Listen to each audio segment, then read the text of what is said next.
Ryan, let's talk selling your home and relocating. So I own a home and I'm considering relocating. What do I need to consider?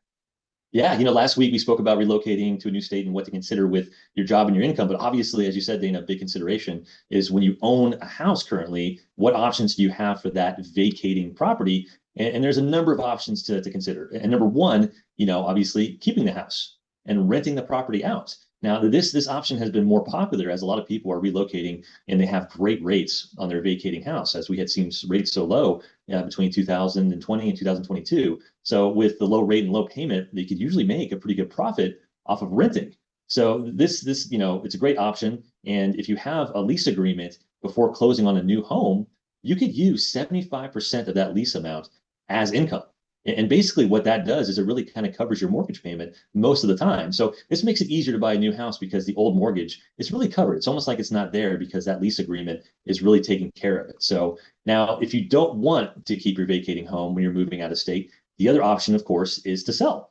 But there's a few things, a few ways to sell to really make the transition as easy as possible. The first one, the easiest one, is a concurrent close. This is the most ideal. It means you basically close on both homes on the same day. You sell your old house, you transfer the proceeds you made from that house to the new one on the same day or the day after, and you're done.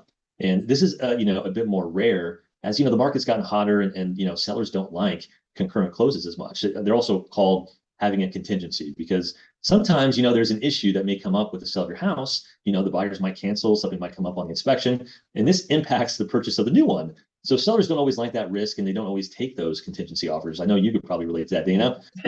So you see that out there, So, if this is the case, that there's another great option. We spoke about it on a long time ago on a Tip Tuesday, but it's a bridge loan. And, we've been doing a lot of these lately. And a bridge loan is basically, it's a short-term loan on your vacating home. It's almost like it's a second mortgage or a line of credit. And it really allows you to temporarily access the equity in your current home as a down payment on a new house out of state. So, once you purchase that new house, you could list that old property that has the bridge loan. And once it's sold, that bridge loan is paid off. So it's very short term and it's that simple. It's just a great way to access equity in that vacating home. Use it as a down payment for the new one right before you sell. But the one drawback of this option is you really have to qualify and make enough income to basically qualify with both mortgage payments. The one that you're vacating and the new one, plus that bridge loan on top of that. So not everybody could do that if the income isn't there to qualify with both mortgages. So the bridge loan isn't always an option, but it's a good one to consider if you can. So when you're relocating, these are the main options to consider, when you're selling your house.